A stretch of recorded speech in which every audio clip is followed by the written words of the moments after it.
સુરેન્દ્રનગર શહેરમાં સુરેન્દ્રનગર સ્થાપના દિવસની દબદબાભેર ઉજવણી કરવામાં આવી। આ કાર્યક્રમ નાયબ મુખ્ય દંડક જગદીશભાઈ મકવાણાના અધ્યક્ષસ્થાને ટેગોર બાગ ખાતે યોજાયો હતો।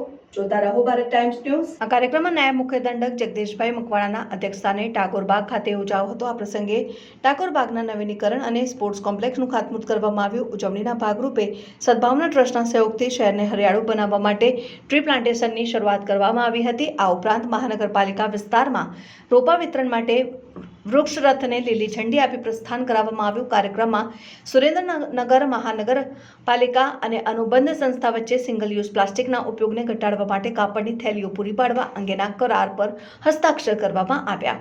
આ ઉપરાંત સુરેન્દ્રનગર મહાનગરપાલિકા અને જિલ્લા રમતગમત વિભાગના સંયુક્ત ઉપક્રમે મહાનગરપાલિકા સંચાલિત સ્વિમિંગ પુલ ખાતે જિલ્લા કક્ષાની સ્વિમિંગ સ્પર્ધાનું આયોજન કરવામાં આવ્યું હતું। જોતા રહો ભારત ટાઈમ્સ ન્યૂઝ। આજે સુરેન્દ્રનગર મહાનગરપાલિકા દ્વારા આ સુરેન્દ્રનગર શહેરના 78મા સ્થાપના દિવસની ભવ્ય રીતે ઉજવણી આ સુરેન્દ્રનગર શહેરનો આનબાન શાન સમો જે ટાગોર બાગ છે એ બાગ ખાતે કરવામાં આવી। સાથે સાથે વિકાસના જે વિવિધ પ્રકલ્પો છે તેનું પણ ખાતમુહૂર્ત આજે કરવામાં આવ્યું છે।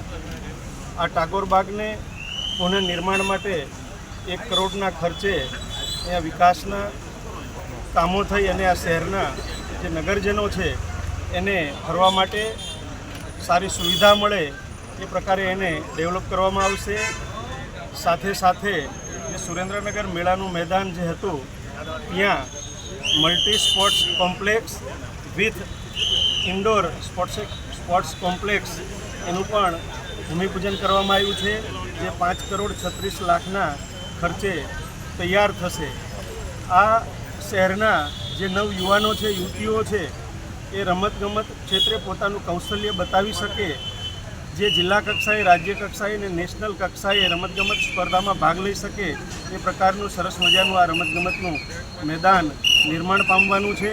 અને આજે મહાનગરપાલિકા દ્વારા આ શહેરની અંદર 50,000 વૃક્ષો વાવવાના સંકલ્પ સાથે સદભાવના જે રાજકોટની સંસ્થા છે એની સાથે MOU કરી અને 5,000 વૃક્ષ ટ્રી ગાર્ડ સાથે વાવવામાં આવશે। 4 અર્બન ફોરેસ્ટ બનાવવામાં આવશે અને શહેરના જે મુખ્ય રસ્તાઓ છે, કોમન પ્લોટ છે કે જે સરકારી જગ્યા હોય કે પ્રાઇવેટ માલિકીની જગ્યા હોય ત્યાં વૃક્ષારોપણ કરવામાં આવશે।